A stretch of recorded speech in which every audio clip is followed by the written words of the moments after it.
proposal by the National Assembly to move the 2027 presidential and governorship elections to November 2026 has divided opposition parties. The amendment, part of proposed changes to the 2022 Electoral Act, seeks to conclude all election litigations before the May 29, 2027 handover date. Lawmakers argued the move will enhance transparency and prevent swearing-in winners with pending court cases. The proposed amendment also includes early voting for security personnel, journalists and election officials, as well as mandatory electronic transmission of results. INEC has backed the plan, describing it as a step towards strengthening Nigeria's democracy and improving electoral efficiency. However, the bill still needs to pass through further legislative processes. Opposition parties remain sharply divided over the proposal's motive. The PDP and NNPP accused lawmakers of attempting to extend President Bola Tinubu's tenure or gain unfair advantage, while the Labour Party supported the plan, saying it will save costs and reduce tension. Civil groups have urged broader consultations before final approval. What do you make of this development, Jackson Lekojo, the electoral reform that Nigerians have been calling for a very long time? Well, to me, thank God for his faithfulness that this reform we are talking about is not going to start on the table of the executive, the legislative, and end up on the table of the legislative. They have to consult with every other stakeholders across the country. Two-thirds majority of the Houses of Assembly in Nigeria must adopt it before it's sent to Mr. President for assent. But to me, they don't need to dabble into this area because this is going to cause a serious constitutional crisis. And we have enough political crisis, security crisis, economic crisis in this country today. Anything that will bring about constitutional crisis should not be welcome at all. I think what they need to do now, I believe sometimes ago I heard from a legal luminary that in Ghana, presidential election tribunal, they treated a presidential election tribunal for only 14 days. You understand? Because over there, I think this thing will not go through High Court. It will jump from the Court of Appeal, you understand, to the Supreme Court. And they can expedite actions on it within 14 days. I think Femi Falana mentioned something like that sometimes ago. Yes. So I think it will be a bad idea if we have special election tribunals in Nigeria so that it won't affect the activities of the regular court. Because those judges from the High Court, Court of Appeal and Supreme Court, those judges too, in their own regular courts, they have some cases there that during the period of tribunal, if they don't want all those cases too to suffer, they have to keep some time for the tribunal, they have to keep some time for their own regular court. But if we have a regular court for electoral matters, I don't think it's very bad. So that is exactly what we do. That's a court that will only come up during elections. Honestly, that is it. And they don't need to. Everything must. If there was a time they made a law, everything must, all the cases in court must end up within 180 days. If they say everything in court must end up within 45 days, it is possible. There are times some things in the National Assembly go through the first reading, second reading, third reading. And this could take 2 months. There are times first reading, second reading, third reading may go within 2 days. Now, the question I want to ask Jackson Lekojo is, between elections and swearing in, what's the timing between the presidential elections and the swearing in or handover on May 29? I think the last election 2023 was held in the month of February, and the swearing was May 29. So we are talking what you're saying is that we roughly 2 months plus. Exactly. Roughly 2 months plus. Yes. So for you, your position is that pushing I think 3 months. Pushing is 6 months you're giving it 6 months window, thereby bringing the elections forward for you is not tenable. Are you saying they should maintain status quo, but form a special court, a special election tribunal? Their designation is to handle election matters, and there should be a time frame attached to all these matters. That's what you're saying? Yes, to avoid all this unnecessary interference. Post-election litigation? Yes, affecting the regular, you understand? Because there are some people, the case they have in court not supposed to last for more than 2-3 months. But because most of these judges, too, will go for election tribunal. So the cases on their table, in their own court, will suffering. So it's bouncing on some citizens too. Some of these cases are corporate cases that needed this. Some of it had to do with a lot of finances that needed to be sorted out immediately. But by the time these people leave that one and dabble into electoral cases, so if there is a particular, just like we have industrial courts, yes, so we could have an electoral tribunal court. If that one, we just give them, it is a law. No case must, the first segment of it, no case must last in this court for more than 1 month. If you have to work Saturday, Sunday, after the judgment, you can go and... one of the reasons that National Assembly is giving for this move is to prevent or stop people being sworn in while having pending court cases. That is exactly what I'm saying too. You have, for example, cases where sitting governors have been removed by court judgments, right? You've had cases where legislators have been removed by court judgments. And usually when people are sworn in, it's tougher for them to be removed because now they have certain powers to make certain things happen. Yes. So now they are saying, immediately after elections, whatever litigation that will come up must be exhausted before swearing in happens. You recall that President Bola Tinubu, after his election, even after he was sworn in as president, still had court case in Supreme Court. It has been there for a very long time. My former governor Olagunsoye Ilola, has spent 3 years and 4 months before Adegbetola defeated him at the Supreme Court.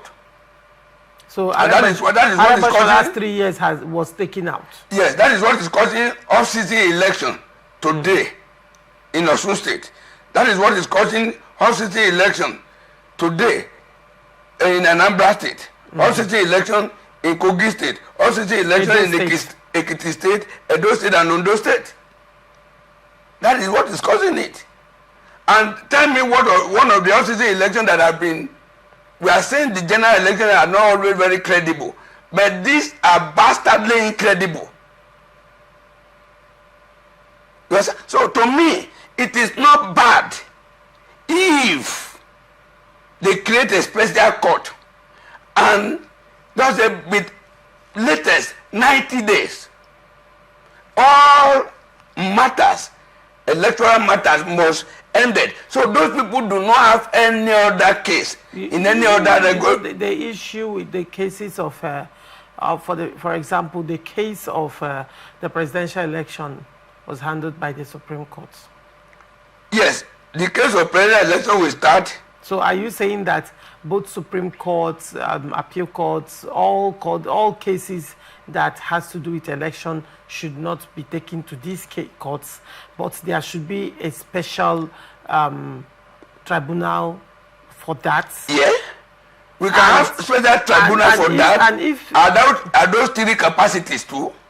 Yes, you can take maybe 10 or 7 of the justices of the Supreme Court to be at the helm of affair of that special tribunal court, Supreme Tribunal, special tribunal court for appeal, special tribunal court, High Court.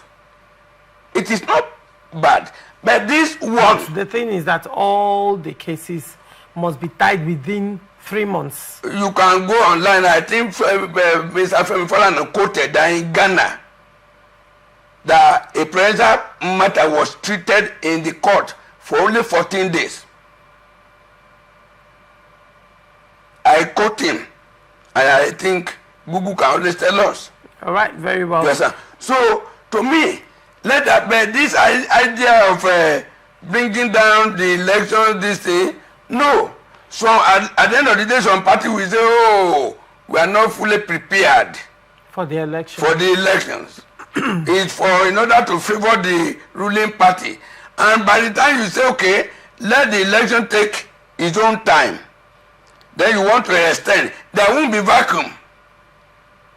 That means it's like an extension of tenure for the governor or for the president. So to go on a neutral ground, let there be, when the election comes, or if they don't want to form that special court, tribunal courts, when the election comes, they can transfer from High Court 1, all the cases, they share it among other high courts. From Court of Appeal, Akure, all the cases, they might share it to Court of Appeal, Ibadan, Court of Appeal, Lagos, so that all the people that are going to handle the electoral matters, they should make sure their full concentration is on electoral matter for that period. All right. Now, part of the the reforms are also with regards to certain persons voting, early voting for journalists, security personnel, and all that. I think you've also observed one of the elections with me. Whatever elections are ongoing, I don't vote because I have to be, yes, on the studio. All your colleagues across the country. Everybody is on the field, yes, getting information. Anchors and TV hosts, they are busy covering that election. And to a large extent, when you look at it critically, it appears that people of the journalists, security personnel who are overseeing these elections, observing the elections as well, are not even allowed to vote. Not because we don't want to vote, but the nature of our job will not give us that time to also exercise our franchise. So what do you make of the position of early voting by the National Assembly? I don't believe in early voting, because if the journalists, the anchor, the program, the correspondence, we have early voting, who is going to cover and we need media to cover them too. Who is going to cover that? Early voting mustn't happen in a day. I hope you know that. But instead of that, I was thinking that since we have, what do they call it, NNL, what do they call it, National Identification something. I think in some part of the Western world, people do not leave their bedroom to go out to go and vote. You can carry your phone. Virtual votes. You can carry your phone. You can vote through your phone. And that one, nobody can rig that one. Because as we are sending it, it's going straight to the portal. It's transmitting live. Exactly. So I think electronically we can advance. Instead of early voting. Instead of early voting. You'd rather electronic voting. Yeah, because early voting too, there won't be concentration. A lot of people will not be able to monitor a rigging camp from the 200 journalists to return to 2,000, 20,000 journalists. Well, like we did early voting. What would say, have we even tried then that? we the guest analysts, we joined the early voting too. Oh, yes, you can. Then after the early voting, when the normal votes still come, I still go there to vote. Well, one would say because you cannot, with beavers, can you vote twice? There's no impossibility in Nigeria. But have you seen people vote twice? And I have not seen, but I know where beavers clear 2,000 voters, and 4,000 vote comes out. That's 2,000 people were accredited, but 10,000 vote. 4,000. You said 4,000 earlier. 10 even. There are some 10. We have only 600 people who are accredited. 4,000. We have 4,000 people who are accredited. 10,000. So there is no impossibility when it comes to negativity in this part of the world. So you are not standing for early votes? I am not standing for early votes. Rather, you're saying... Because I am sitting down with the little knowledge I have of security. A lot of things. It is an opportunity for some persons. You know, some journalists will be inside one bedroom and do 15,000 votes. Some journalists? Some journalists. Now you're accusing journalists of... I'm not accusing, I say some. Electoral malpractice. I say some. You know, the early voting now, we have not even started doing it. The fact that it's even... But I have periscopically, I'm seeing it to happen. Have you considered the fact that it is early voting will mean that it will have a lot of coverage? Nigerians will, monitor it across board because, I mean, few numbers of persons... So if I'm in my business place, I come and monitor where journalists are voting. Hold on, sir. Few numbers of persons are voting in comparison to, the number of the population of the country. Now, and also, it's also a way to test run whatever it is they said they have prepared that is on ground. So if, let's say, the BVAS is not working, the first-hand experience, I will come out and say the BVAS is not working. And this is what it is. Probably, as journalists, we can come out and say, Nigeria, INEC is not ready for this election, or INEC is ready for this election as well. I mean, there are two, when you look at it from different perspectives. Your concern is that it might be rigged. See. One, your concern is that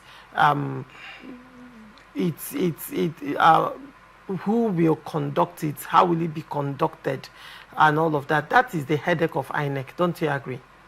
That is the responsibility of INEC to conduct elections. Now, which is the responsibility of INEC to conduct elections, but how many elections has INEC conducted in this part of the world that is credible, that is transparent, that is open? See, what we are talking, your analysis now is just like when they say, I've seen where secondary students wrote mock exam, and 90% of them failed. But when they wrote WAEC, 100% of them passed. Is it not the same INEC that went to Chatham House in London to say this is the way we are going to conduct the election, INEC is going to do this? At the end of the day, election remained 3 days. What happened? They said they have changed that policy. Before you know what is happening, glitches. And up to today, they have not educated us. Glitches happened during jam recently. What happened? The area they recorded glitches, they did rewrite. Then glitches happened during our vote. There was no rerun. All right. It's trust deficit. Nobody is trusting INEC. Nobody is trusting INEC. Today, nobody is trusting INEC. I'll be so surprised the day I've been praying. I will be praying for an INEC chairman to disappoint my feelings. That is when they will do something good. Then they will be disappointing me. But if they continue to fail, to get it worse, I think that is what Nigerians are expecting from them. All right.